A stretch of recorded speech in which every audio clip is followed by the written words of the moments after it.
So this is what it looks like when you are starting a VC fund from scratch.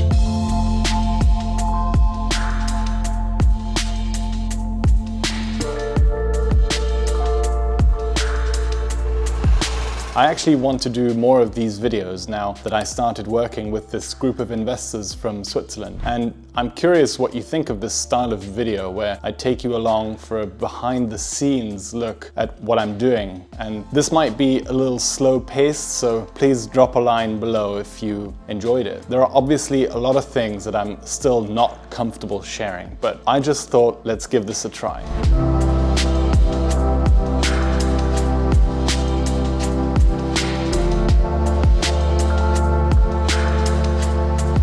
Hello and good morning from Switzerland. Today I'm taking you with me on my way to Zug, where I'm meeting my team, and we're going to discuss everything that we need to do in the next few months, and it's going to be a good day. So a lot of you guys are probably wondering, what is this guy doing now and how does he spend his days? Well, I have some news for you, because over the last few months I was still very hesitant about sharing this development, as we are still in early days of discussions. But now it's the time to give a little bit more color about what I'm doing. So I recently joined this group of investors based in Switzerland, and they were initially looking for somebody to just help them expand with their footprint in Dubai and the Middle East. But the longer we kept talking, the more it unfolded that what they were actually looking to do is quite similar to what I've done in the past, and that's to raise an investment fund. So you're probably wondering, wait a minute, this is not Dubai. Yeah, so the company that I started working with, their headquarters is in Bar, in the canton of Zug,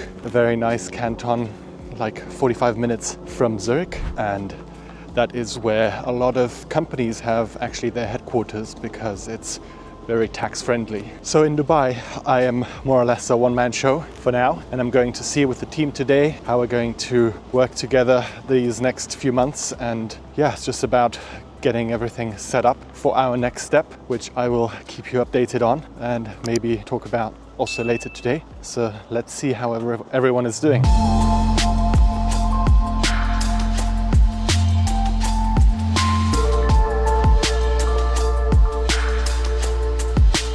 So it's interesting, actually in Switzerland you have different tax regimes depending on which canton you're in. And so there's a competition between the cantons to offer very good tax incentives. And the canton of Zug, where we're here today, they have a history of being very tax friendly and very accommodating to companies. So now they have actually a problem that so many companies have relocated here that they can't spend the little tax that they collect. So they actually have such an overflow of tax income, even though they are the canton with the least taxes. I think this is a very good example of how a tax incentive structure makes sense, and everyone can learn from this, I think. Obviously, this has led to the other cantons, some of the other cantons that are maybe in a different position because they weren't so clever. They are now very envious of Zug's position, and they are screaming that they should share their tax income with the other cantons,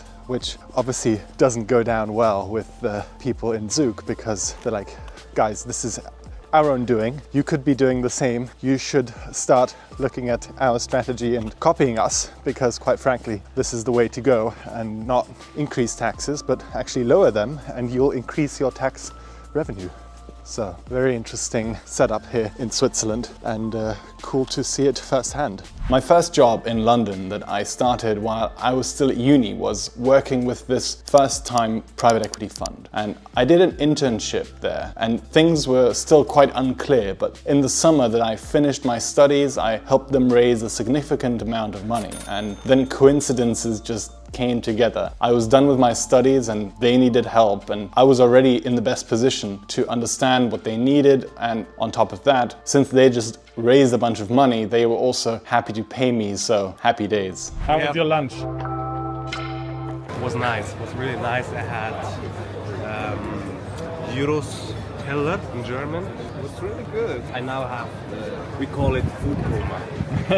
Now I need the coffee in the office. All right, we just had lunch. I came back to the office. Meetings this morning were very good, and now I'm just sitting here with Mike. We're going to ask him what he's working on. Hi, Mike. Hey, hello.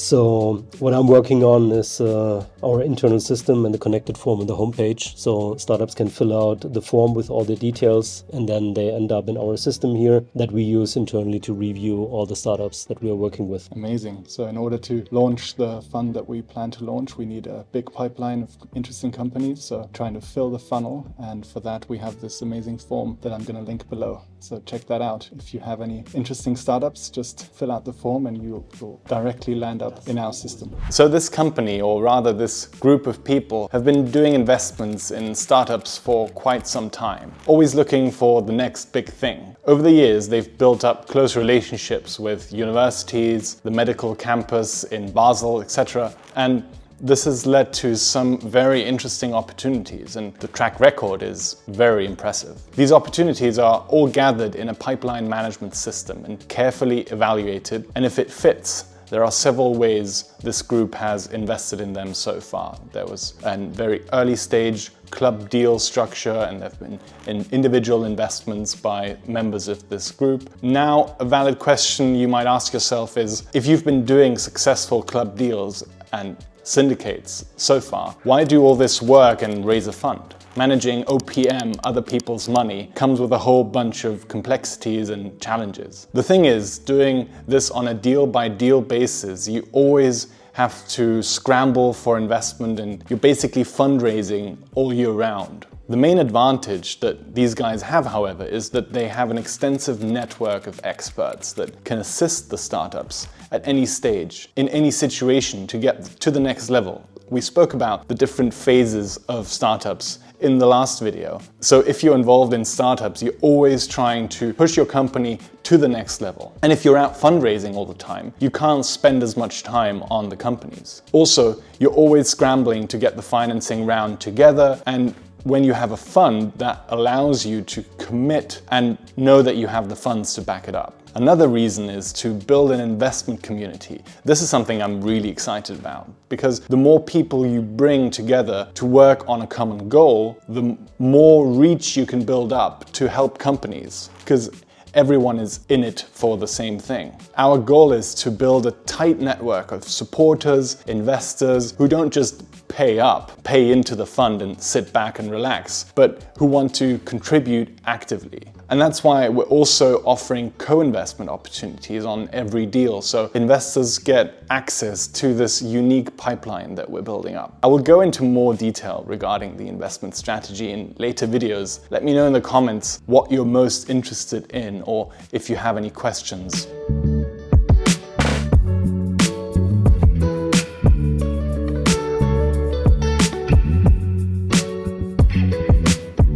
I just love Switzerland, how efficient everything is. Commuting here is like clockwork.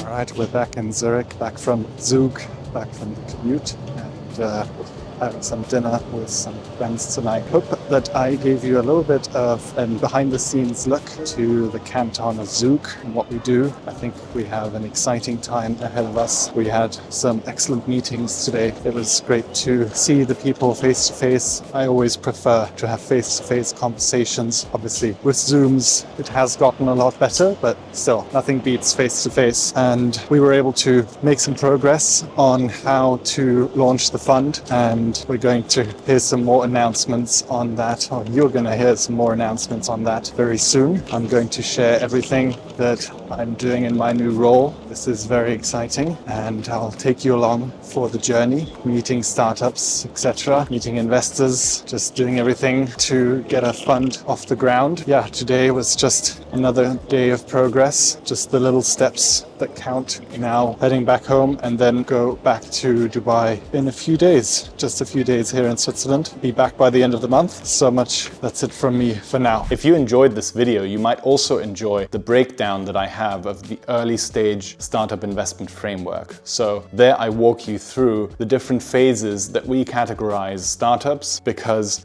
all these terms that get thrown around like pre-seed, seed, series A, etc., that's just too confusing. So we have our own system, and if you're curious to find out more, click on this video here.